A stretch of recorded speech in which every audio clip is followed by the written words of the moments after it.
by Carlton King, the former Scotland Yard Special Branch and MI6 officer and the author of Black Ops.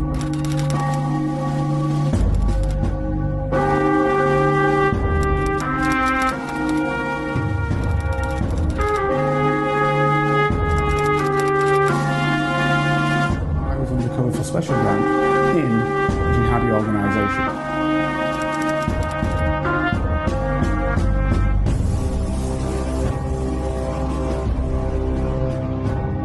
My name is Carlton King, and welcome to the Black Spy Podcast, the show that shines a light on the world of secret intelligence, national security, and armed governmental personal protection operations. But actually, really, what we actually do is we look at the world of geopolitics in the round. That's from the macro to the micro. And therefore, what we can do is look at a plethora of different subjects, all of them having to do with the state of geopolitics in this world that we live in. Now, oftentimes I work together with two colleagues. For the last 2-3 weeks we haven't. And today again, I want to do one of my critical thinking aspects where again, I'll be working by my lonesome. But hopefully we'll try and get at least one, if not two of the ladies back next week to give not only a specialist perspective in terms of medical or media, but also a female perspective to the issues that we speak of. Anyway, today what I want to look at is something which I kind of briefly mentioned a couple of weeks back, because what I was referring to was the deal that was presently done or recently done with the Prime Minister of Canada, Mr. Carney, and the President of China. And the reason why I wanted to look at that was because a great component of that was the car industry. And so it got me thinking about the British car industry. Now, several years ago, when I was talking about Brexit, I actually did a little bit of something on the British car industry. But then, of course, Chinese cars within that were minimal. Now, noting the change, I want to actually talk about that. I mean, I went to China whilst I was working on many, many separate occasions. But I remember when I was there for quite a long period of time, a couple of months during the Olympic Games, and what I noticed was the use of electric cars way back then in 2008. And I noticed how good they were, frankly. And I thought to myself, do you know what? If they push this forward, these will take over the world. And yeah, here we are. This is now what is beginning to happen in not just the United Kingdom, throughout Europe. Obviously, the Canadians are willing and happy to do a deal with the Chinese on that, which they will no doubt, as I said previously in my previous episode, no doubt try and push into the US through NAFTA without getting the taxes put on them, which is 100% taxes, by the way, in the US. 100% tariffs. They do that to try and keep out the, frankly, better produced, more capable, definitely electronically more capable, definitely more capable in terms of what one obtains for the cost vis-a-vis American cars of China, of the Chinese car industry and the electric system, and more hybrid system, which has taken away the anxiety from a lot of people of buying an electric car because they've got the hybrid aspect, the if you will, the ICE, the internal combustion element of the vehicle to them. So they don't fear that they're ever going to run out. And because the batteries are superb, because the Chinese have in fact been some of the greatest, and indeed are the greatest. I think maybe the Japanese might be trying to work on it, but up to now, I think the Chinese are clearly the best at producing batteries. You're getting a lot of longevity out of hybrid cars. Some of them are producing 91 miles to 95 miles, on just the hybrid car's battery. So for many people working especially if they work locally, they only need to charge that car once a week. And indeed, the way that a lot of the Chinese technology is going now, a lot of cars, ICEs, internal combustion engines, are actually there just to charge the motor, charge the battery up. So again, it's not necessary for you to necessarily have a cable that goes into your car to charge that car in order for you to save money. So, they call these life extenders. So what I wanted to do is I want to speak about this week and to see where we are with it, because I know a lot of people are making this decision. What do I do for my next car? And should I buy a Chinese car? And I want to wrap it up with everything that comes with that. Because I know in the United Kingdom, and I'm guessing it might also be in some other places, there are people, particularly those in the car industry, that have a Eurocentric aspect of motor vehicles with them. Let's expand that a little bit more. Let's say a US and then Eurocentric aspect in terms of only, I call it crudely, Western elements can produce cars. Now, I can remember, because I'm an old guy, when that was said about Japanese cars, that Japanese cars were rubbish. When they first came into Britain back in the 70s, people were talking about the Datsun, the this, the that, the other. Oh, they're rubbish, these cars, they're no good. Toyota, they're rubbish, these cars, they're no good. Mitsubishi, rubbish, these cars. People were saying that. And I always felt that there was a Eurocentric perspective to it, that somehow it would only be good if it was made in Europe. But then, of course, there was also the negative on some of the German cars originally. They didn't generally say they were no good in terms of the engineering was poor, or they were rust buckets, or whatever else, which many cars in the 70s were rust buckets, particularly British ones, to be fair. But this is obviously something that was passed on to the Japanese as being rust buckets.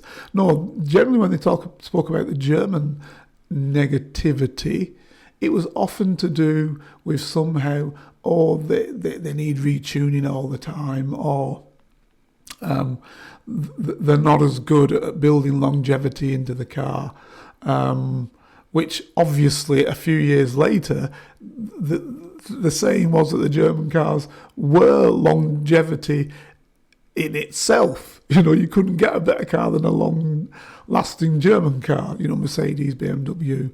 I would say then Audi came into light. After the rallying elements, then Audi became something that was big. VW was always kind of perceived as good, capable, all-round vehicle, but not necessarily of a vehicle with any sort of panache. And then you had the old French cars, which we used to talk about in Britain and say, yeah, they look all right, but they are, again, not reliable. And definitely that was the badge given to Italian cars. So this whole thing of cars, there is a lot of nationalist feel and nationalist fervour what goes to cars. And so it could be to be expected that somebody's always going to articulate a car within that sphere of their own nation and say, we build the best. Or if somebody's building better, then they've got to be cheating somewhere along the line. So what I want to do is look at all these issues in terms of today's talk, which I believe will be practical. Because I think there are many people out there thinking, what do we do? What do we buy? Where do we go to? Are these Chinese cars coming out any good? Then you've got this new governmental aspect that, a Chinese car's going to be looking at you, and China have built into their cars secrecy that they're going to rip off everything that anybody else is doing around the world. And therefore, if you're any type of government employee, you shouldn't have a Chinese car because we can't say how safe it is for you to have one because they'll listen to your everything that's going on. Well, let me put you into a perspective on that one. Your American-built mobile phone is looking into everything you're doing, your iPhone, whatever. It already has that capacity, as does your American TV, as does your American well, not really so much TVs, but say German ones that have the American systems built into them, as does your, for want of a better name, Amazon system that you listen to, which listens to you for you to hear what's going on. So therefore, clearly it's collecting everything you're saying and dealing with and potentially can be utilised by the agencies of that country. So yeah, of course there is a potential for Chinese to listen to what you're saying in your car, as there is a potential for Americans to do it, and both do it when they find it advantageous to them to do it, because that's the way of the intelligence world. If you're going to cut this world out, definitely the private companies do, and definitely the intelligence agencies working in tandem with the private companies, or actually cutting into the private companies. So I'll give you one example of that, which is, it's not me saying it, which is pretty well known now. So we know this by way of Edward Snowden, don't we? That even if companies weren't actually providing information to United States agencies, particularly the NSA, then systems were put in place to gain that information. So Snowden he said that AT&T, which is the biggest telephonics company in the United States, was having all its mail read. In other words, everything you were saying on the telephone, sending through email, etc., from cables that landed from Europe into the United States. That what had happened is that the NSA had cut off that cable and snagged it through. So yes, all that information was going to the private company AT&T, but it was also going to the NSA to read everything it wished to read and wanted to read.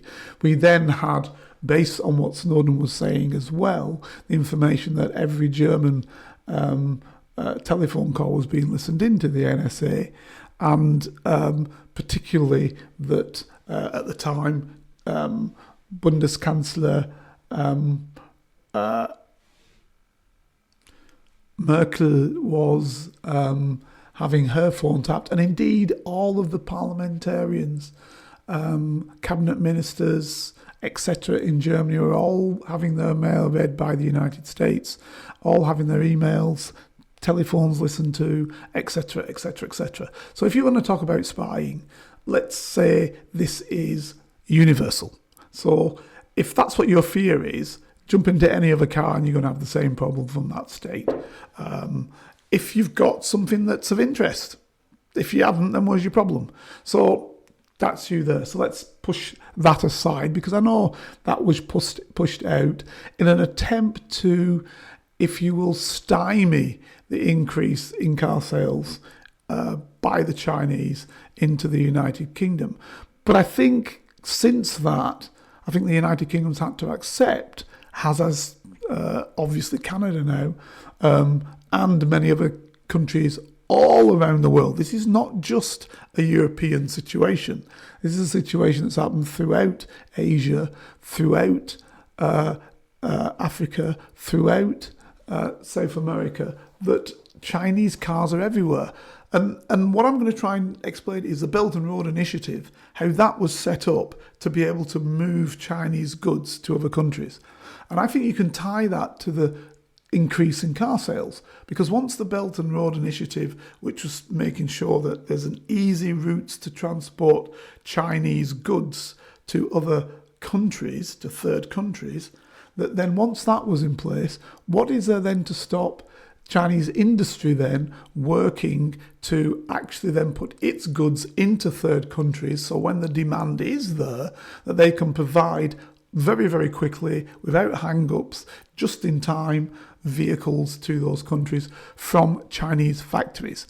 Now, that's one thing where there is potentially a problem, because if the factories producing the vehicles are only in China, then what will happen with legacy companies, which let's take South Africa as a very good example. A lot of cars for definitely sub-Saharan Africa and beyond, actually, in fact, even Europe, so people need to understand this, were produced in South Africa and have been done for 60 years, to be fair.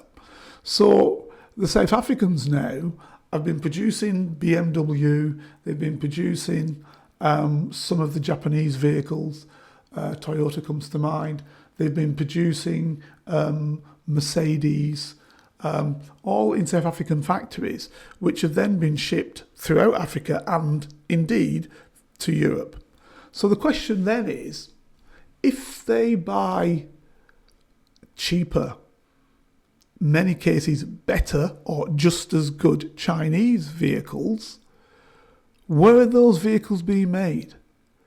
Will the balanced and mixed economy of South Africa be thwarted by the fact that people are no longer buying the Mercedes, no longer buying the BMW, no longer buying the Toyota, or at that scale? And the reason why I'm saying that is it's estimated that within 2 years' time, 40% of all vehicles on South African roads in particular will be Chinese vehicles, because they're half the price, if you will, of the European vehicle that has been made in South Africa. And so it isn't only a question then, one can say, of the cost of the labour. No, the European cars have built into them a higher price, even when the labour producing them is cheap. Because I want to come on to that, because if you watch the internet and you look at the YouTube, you will see, for example, that they'll say, this is a car that I can buy in China for $35,000. It's all priced in dollars, so they say dollars. They don't say UN. So they'll say $35,000. This is what I can buy for $35,000. A lot of Americans are doing it on the YouTube channels. I can't buy this in the United States. If I bought a US equivalent, it'll be $90,000, $100,000 because they're top end. And these vehicles have got everything going for them. They're smooth, they're fast, they're sleek. The tech is the latest, oftentimes above and beyond that produced in the United States. But to buy a US vehicle that's comparable, I'd be paying twice as much. And to even buy the Chinese vehicle in the US, I'd be paying twice, which is, of course, why Trump put on it the 100%, what he calls a tax on China. Actually, it's a tax on Americans buying Chinese goods. That's what he hasn't, well, if he has understood it, and he may well understand that his tariffs are taxes on Americans buying Chinese goods, because maybe what he's trying to do is make American industry once again competitive by, if you will, gerrymandering the price of the Chinese good at the border. So the point is that, you know, you can get them much cheaper. So the Americans are saying, why are we having to pay such a high price? And indeed, oftentimes American vehicles are cheaper in equivalency to definitely Great Britain, but also to Europe, to European vehicles sold in Europe. They're often a third cheaper, I think, than the European vehicles are often. Unless they're a European vehicle, of course, which is going to America because they can still hold a high price, which they will now have to start dropping. And I'm saying Europe. Let's get this right. The European car industries are basically German, because even the British models, which we hold dear, are not generally British. I'm trying to think of the actual British-owned vehicles that are British. And I'm only coming out with things like Caterham, well, I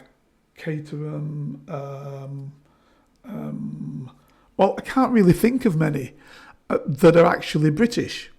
And I don't think there's one volume model that is British. So we like to make people think that Mini is British. It's not, it's BMW, so that's German. We like for people to think that Rolls-Royce is British. It's actually not. It's again German. We like people to think that Bentley is British. It's not. It's VW, German again. And Rolls-Royce is obviously BMW. And then things like Vauxhall, which we used to see, you know, as a mass motor vehicle. When we were even saying Vauxhall was British back in the 70s and 80s, it wasn't. It was actually American. and then there's Ford, which obviously is American.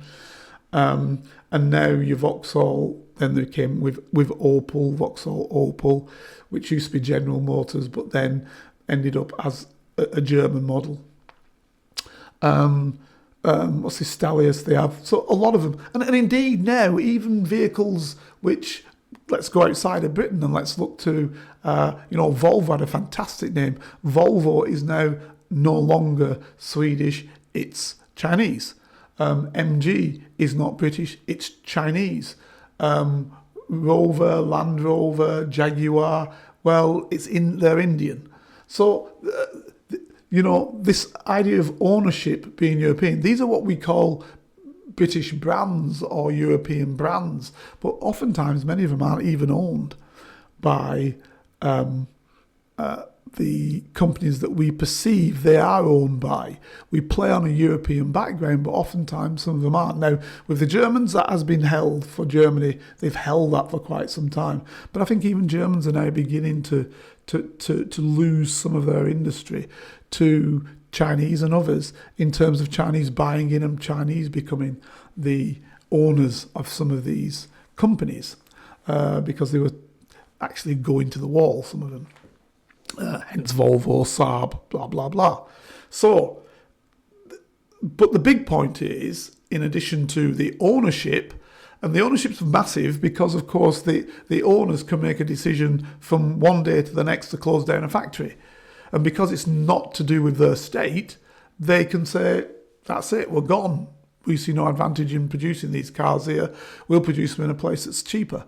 So that can always be done when you don't have ownership. I mean, it can be done when you have ownership, but when you don't have ownership, there's less levers that a state can push on you. So the British state in the past could push levers onto Jaguar, British Leyland or whomever to say, no, you need to produce these here, and you need to use this labour and this cost, and you need to do a deal with the unions or whatever it might be. Once you don't own that anymore, all that leverage is gone. Because frankly, owners can produce wherever they want to produce a vehicle.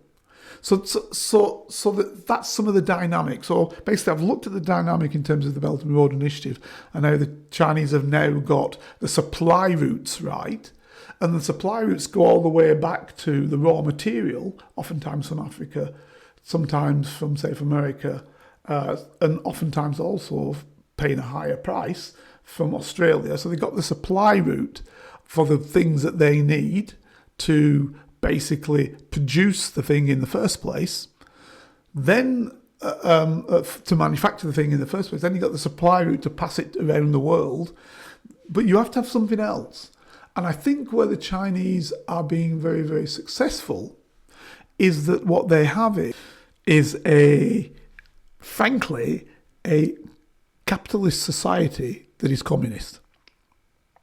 So I have always said that what the modern China has post-Chairman Mao Zedong, Tian Lai, and any Chinese leader subsequently, and definitely Xi, basically what you have is you have a command market economy. So it's basically state capitalism. So the advantage of that is that they can do 5-year, 10-year, 15-year, 30-year plans and say this is where we want our industry to go for our people and to provide for our people. But what we don't have to bother overly about, and they do bother about it but not overly about, is paying basically shareholders massive profits from day one every quarter or every 6 months or yearly, whatever it might be. And therefore a company that's got potential but isn't necessarily making it in year one or isn't stealing the market in year one can be assisted by state intervention much easier, because the state intervention is the state, right? Because it is supposedly communism, but actually it's capitalistic in every part of its orientation. So they will allow companies to go to the wall if they're not producing. So see what I'm saying? You've got the best of both worlds. You've got a market economy, but you've got a controlled market economy. So, and that also goes for the workforce. The workforce are paid well. They've got all types of unionized systems going for them, but you can control that payment. So, but they do know they need to give the people something. So, I mean, the wonder of China for me is that if you looked 40 years ago, 50 years ago, China probably had about 1 billion people who were in poverty, right? They then raised those people out of poverty. So you've now got probably about 400 million who the Chinese themselves would see as poor. But of course, none of them are as poor as the people were 40 years ago.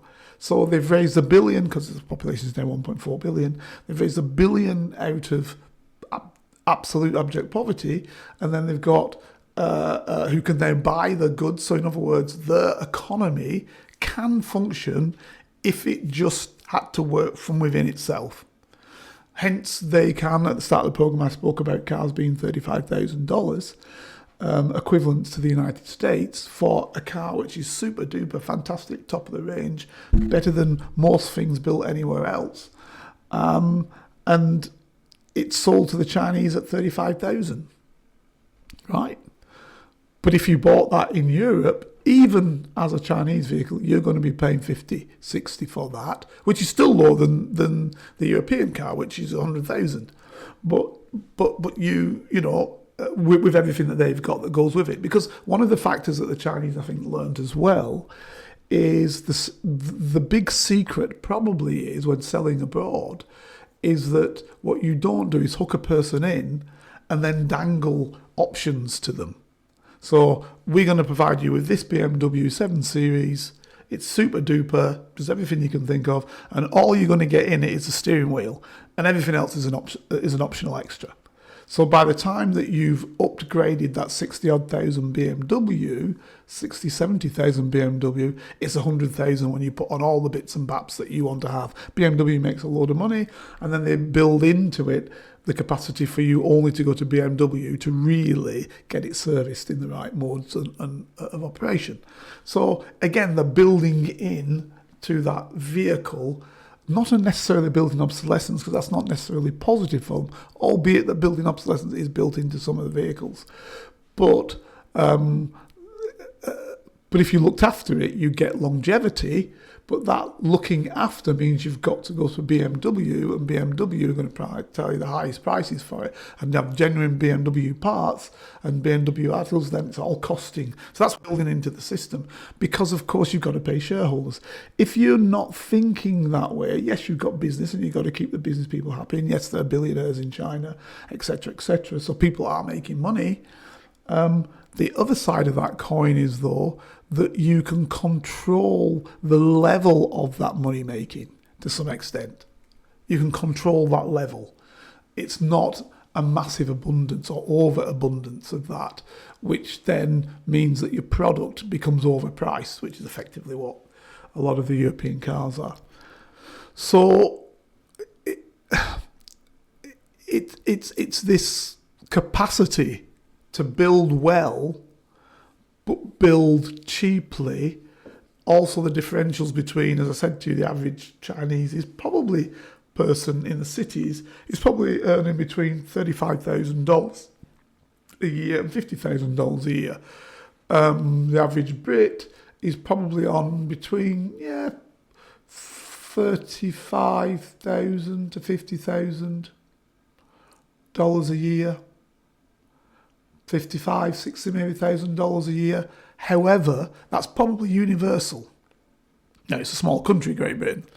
Whereas in China, you could have a Chinese person out with the primary cities, and their yearly earnings could be down as low as, that 400 million I spoke to you about, could be as low as, say, 600 to 900,000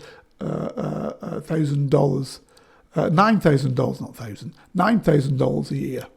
So if you look at the differentials, there are, a good sway of Chinese population that is below the potentially $10,000 a year, and the highest level is then obviously over 50,000. But the mean average is between 35 35 to 50,000, let's say, a year. So when you work our system out, the British system out, there's probably people with more money. But then you've got to look and see what the things cost. And the Brit, in the end, may well be paying as much as the Chinese person is, because the cost of goods is that much greater. So maybe it evens itself out.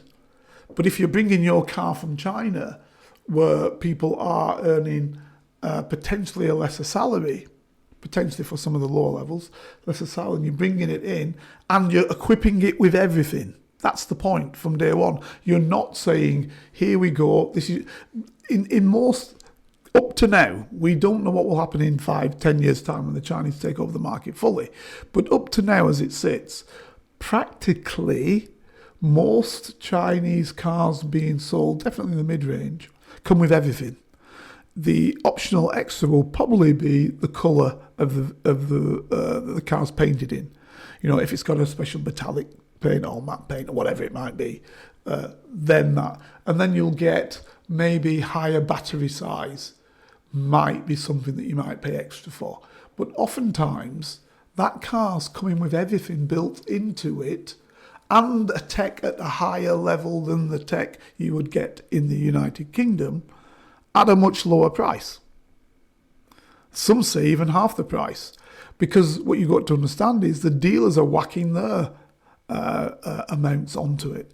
I heard from a dealer, I was talking to a dealer indeed, and he was saying that, you know, frankly, he couldn't see how the Chinese were making any profit on the vehicle until he went to China and then realised that, you know, the vehicle could be sold at 17, 18 grand, $1,000, yeah, grand. But when it came to Britain, it was 30. So, you know, there's a big leeway there, even with transportation, because now you built the Belt and Road system. So the transportation systems are in place. So, yes, they can, you know, for 5 years turn around and say, we'll just make a level of profit of a third, or level of profit of 25%, a quarter, rather than 50% on each vehicle, say, you know. We're happy to do that. So that's the difference. They've got this leeway to basically sell a very good product at what would appear to be a cheap price in the West, but still be superior to the Western product. Now, the other thing that I want to mention is this thing that I spoke about earlier on, using South Africa as the example, and about how the manufacture of the vehicle, the building of the vehicle, can be done in the country where it's being sold. Now, that's what I think Mark Carney was smart on. I think he's figured out that somewhere along the line, the United States will have to let in Chinese vehicles, because the United States public will ask for it. So if he gets in early and then says, and you can manufacture those cheap vehicles, cheap to us, i.e. to Canada, but you will be able to manufacture them. We'll aid you, China, to allow you to build those vehicles in Canada. Then under NAFTA agreement and the free trade agreement they've got, the vehicle will no longer come from China, it will come from Canada, and therefore it will be allowed into the American market at that very reasonable price. So he's already sort of future-proofing, because he's saying to them, if you want to break that American market, jump in with us, and then you can jump into the US. Now, that is frankly what I think some of the states further away, like what the South Africans would have to do. They'd have to say, yeah, build the cars in those plants that used to be Mercedes or used to be BMW, if we can't sell them anymore. You build them here in South Africa. And we Brits have got to do the same. we'd have to turn around and say, instead of trying to play this game, oh, China bad and all this, no, we need to get into bed and say, you build your cars here, and the cars that we're building presently in Darlington or somewhere, or down in Swansea, or the all Ford places that are no longer being built, you build there, create that in the United Kingdom, and make these Chinese cars in the United Kingdom, and then we can sell. Now, where's the big problem with that, what I've just said? The big problem with that is that all day long China would have jumped into bed with Great Britain and said, yes, sorry, Bob, you can build, we will come to you and we will build our cars in Britain. But why now? When the United Kingdom cars can and do have set up on them a tariff going into the European Union because we're no longer members. So for the Chinese, actually, it would be much better for them to go to, I don't know, Hungary is a fine example because Hungary works closely with them. The Belt and Road Initiative works all the way into Hungary. They've got railway lines coming all the way in there. So you could turn around and say, yeah, we'll build that in Hungary rather than in the United Kingdom. Because why build it in the United Kingdom? Because it's only got a market of, 70 million people, whereas the European Union's got a market of 500 million people, and we can build straight in there without any tariffs, straight in, because it becomes a Hungarian car, they will say, even though it's a Chinese car, obviously, but we can then fire it through into the rest of the European Union without the 20%, 30% tariffs that the European Union puts on it presently. And indeed, you will find that the people who want this, so right now it's the Hungarians, tomorrow it may be the Slovakians, it may well be the Poles or whomever, because they're all going to run for it. They will then be lobbying in the European Union, if it still exists, in the European Union to say, hey, listen, no, these are our cars built for us, we want to sell them without any tariffs on them.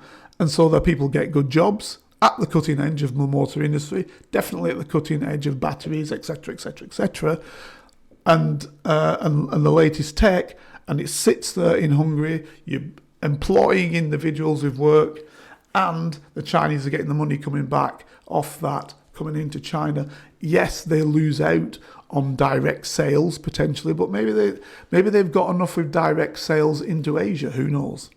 Potentially into Latin America. And into the African continent, but I would suggest that the Africans need to do the same. Latin America, yeah, if they can do it, they should do the same. But the point I'm making is the clever states, they will make deals with the Chinese in order to get that Chinese industry into their country. Because once you've got cars in, then the next thing might be TVs, or the next thing is because China produces everything. So if you can, actually, this is what Vietnam's living off right now. A lot of Chinese industry elements are actually sat in Vietnam building Chinese goods, right? And then they sell them around the world. That's the secret. So once you get your cars in, which is the highest level of technology, you've got trained, skilled individuals who can work on other technologies at a high level. Your schools will be educating people to high-level technologies, etc., etc., etc. So it sounds like when you say cars that it's not just a car. No, it isn't. Cars are some of the most cutting-edge technology you can get. Okay, you could argue that military elements are aircraft or whatever, but of course, military elements only have a certain shelf life. And yes, some people do very well out of it, thank you very much, which is why we have wars all over the world from the United States, because the cutting-edge billionaires are making big money out of it. But that's only a few people. If you want to feed the whole of the state, it's something that people want every day, and everybody wants a car. And that's growing, and still growing, and will not stop growing in terms of what the populations of the world want. Everybody wants one. So, and then everybody wants a TV, and then everybody wants a washing machine, and everybody wants, yeah. So if you've got that capacity to create that, if you've got capacity to build trains, example like the Chinese do, this is what you do. You put your industry in and things everything once, then you move more industry, and then you move Chinese goods, and then people are used to Chinese goods for everything, and then they say, oh, Chinese, brilliant. Same we say, oh, German, brilliant. Or even now, Japanese, brilliant. whereas before it was Japanese rubbish, right? See what I'm saying? South Korean brilliance rather than rubbish. That's how you need to do it. So these are long-term issues that the Chinese state has thought about and is producing for the good of its people, not just for a few individuals at the top as a general rule. Don't get me wrong, there are billionaires in China making big money, but the bottom line is that it would be a lie and it would be futile to suggest that the Chinese people haven't gained advantage from it. And this is why this nonsense about Uyghur is stupid as well. Frankly, yes, there was a problem with secessionist Uyghurs who basically wanted to make an Islamic state out of the northeastern province of China. Absolutely. And what they did is exactly the same as the British Army did in Northern Ireland and the intelligence and police service in Northern Ireland. They said, how many people want to stay within China? How many people want to leave? And of course, as always, it's always only 10% willing to push forward to do anything. And I've said this many times before. So the 90% were happy to live in China. So what they've done is improve their lives, improve their living, improve their standards, given them education at the highest levels. I mean, you don't need to take my word for it. You can look and read, if you don't want to read nonsense, which people talk about, read. Same happening in Hong Kong. Hong Kong was doing okay. Now, you will hear some various MPs, Tagenhout and others, who talk about Hong Kong Chinese doing this. Well, I'll tell you, I was on the Hong Kong section in the 1980s, and in the 1980s still, being on the Hong Kong section special branch, we were still perceiving the Chinese indigenous people as lesser than the British people who went out there. I'm telling you the truth. You could go out as a British person to the Hong Kong police and automatically you were an inspector. Automatically. End of story. So you were higher up the rank than the Chinese was. And indeed, if you went back 10 years before that, there wasn't a Chinese at high rank. The Chinese could only be constable and sergeant. And above that, all the ruling elite had to be British or other people that the British wished to put in there, generally Europeans, who they wished to put in there as the rulers of the police service and any other service that was of power. And indeed, when they had the riots, which they had in the 70s, many people were killed when the British Army went in and the Hong Kong police, Royal Hong Kong police, went in and suppressed them.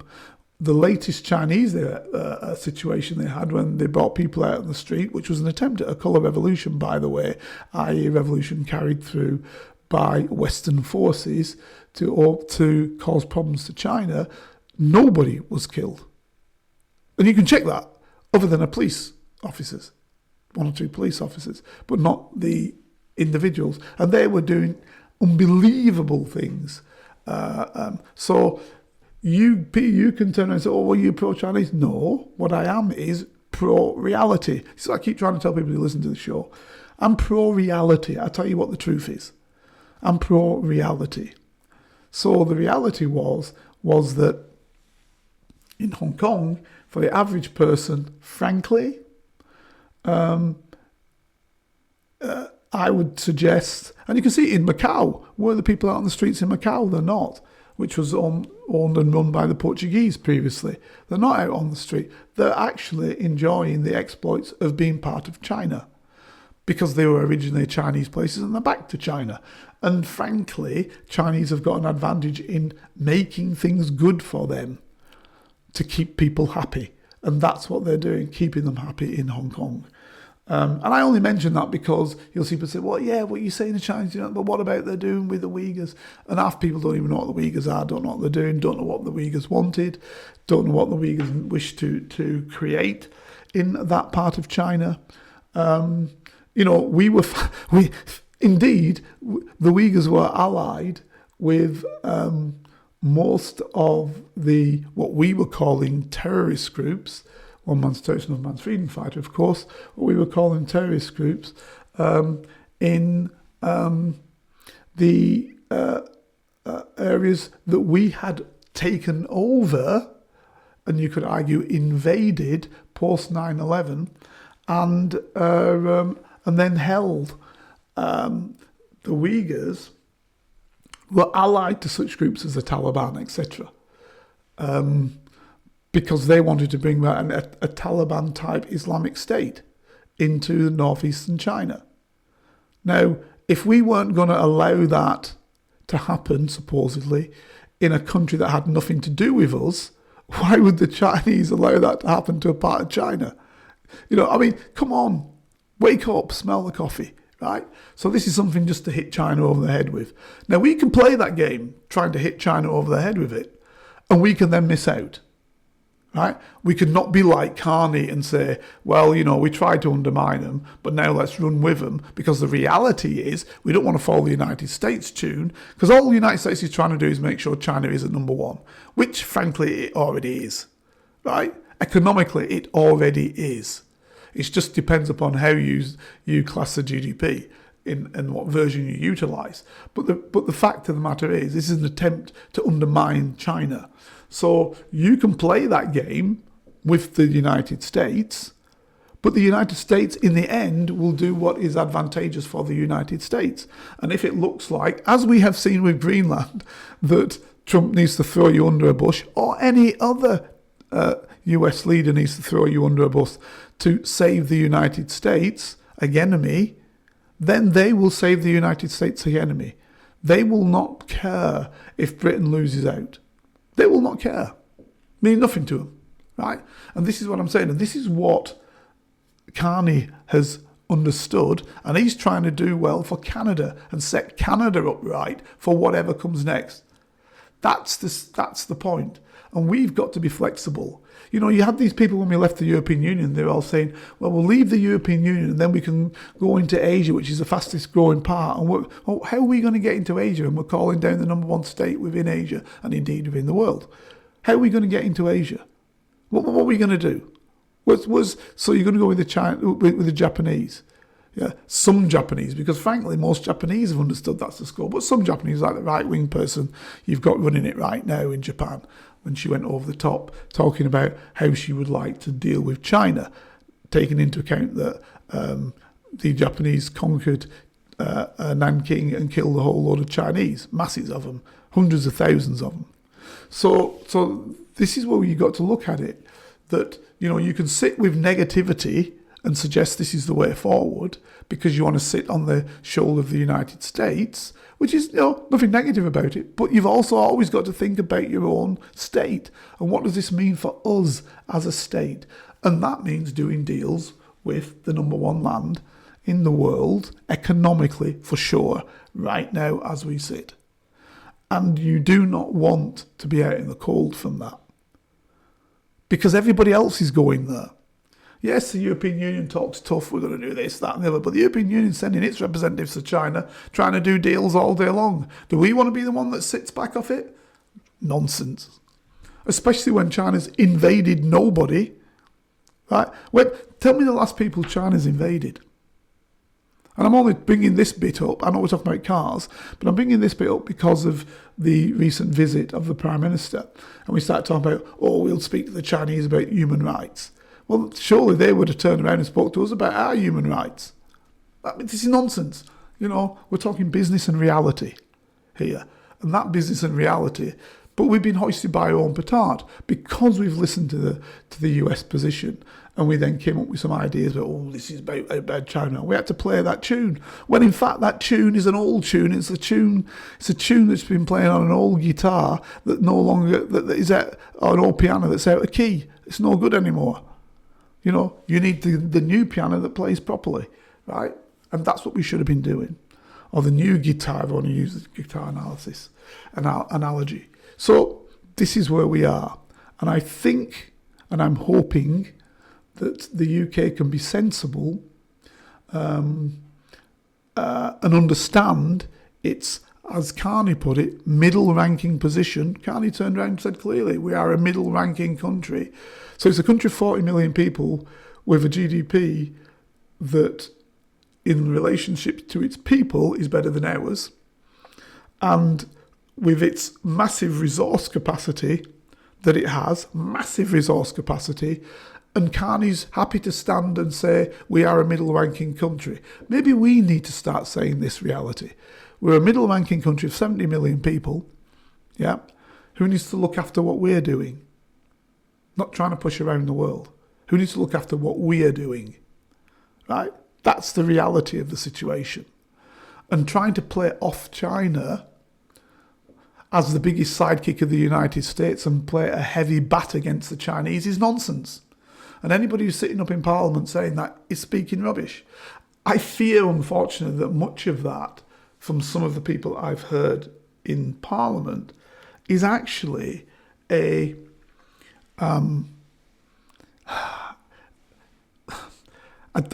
I'll say it, a neo-racist throwback against the Chinese. A throwback that says, we used to run them, we caused the Opium Wars, we stated what the Chinese could or couldn't do by occupying their country, and finally by taking Hong Kong as ours, having parts of Shanghai, etc. And now these people are going to be number one? No, we're not having it. I feel that's one of our biggest problems, and we have to get past that nonsense. The days of empire are gone. We need to understand that. Gone. Canada, which was part of the empire, which was taken from the Native American, yeah, at least Carney's accepting that and understanding, no, we got to make our way and get on with whomever we need to get on with, right? You got to live with the world as it is today. So I'm saying, Great Britain, be sensible, and try and deal with China, because I know we started talking about cars, but it all fits in, Belt and Road Initiative, blah, blah, blah, China becoming its own, if you will, hegemony for worldwide power as it relates to economics. And of course that can also be military, because if you make such money, massive amounts of money, that you can increase your military, you do it. And you definitely do it if the other power, the waning power, is always trying to undermine you by increasing the armaments to a country not 100 miles away from you, which is historically and forever has been part of your ancient 5,000-year-old Chinese state. You know, let's get that right as well. This is not a new country. This is a country that's been running continuously for 5,000 years, running itself and its people for 5,000 years. You know, come on, stop trying to be silly, right? So this is where the problem lies. You know, Taiwan will unify with China, mainland China, at some stage. The only people wanting to stop that, frankly, are the American, because they want to actually have the Chinese fighting each other, be they Taiwanese Chinese or supposedly communist Chinese. And I keep saying supposedly because I don't think there's anything communist about Chinese at all, to be fair, other than the fact that the Chinese Communist Party rules the country, and its voting systems are in line with a one-party state. But that one-party state is looking after its citizens very well, thank you very much. And they've continually raised the level of that citizenry. You know, you'll find in Britain we say, oh, we've lost out. They're seeing the rising of capacity always. Yeah. Now, they may take some hits in the next 5-10 years. Who knows? I don't know. But what you will know is there'll be enough people alive who can still remember when they were dirt poor and say, look what's happened. Look how we are now. And that really is the memory really is one of the biggest things you can have, one of the biggest positive elements you can have in a state. Whereas the United States has gone in the opposite direction. Don't get me wrong, people who were black, of course, were abominably treated in the United States. But what you'll find is that even they will turn and say, there were some jobs in some places that paid better money than they pay now for the average person, you know, in relationship to the wealth of that country. And so this is where the politics fit to the economics and the car sales. So in terms of the vehicles, ladies and gentlemen, I'll just turn around and say from what I've seen of Chinese vehicles and what's being produced now and what's being produced towards the future, what you see. And if you're interested in it, you can look in many different places to see it on the net. they are coming out with some fantastic vehicles at low prices in relationship to what we produce, in reality, what the Germans are producing, what the French are producing, and what the American company Ford still is producing, etc. Some superb vehicles, and one of the biggest things, if you're thinking of buying one, and which is why they, I think, also sell, is because what the Chinese are actually saying is, buy this vehicle and we will give you a 7 or 8 year guarantee. Anything that goes wrong with it, because it's down to the build or whatever, you get a 7 or 8 year guarantee from us.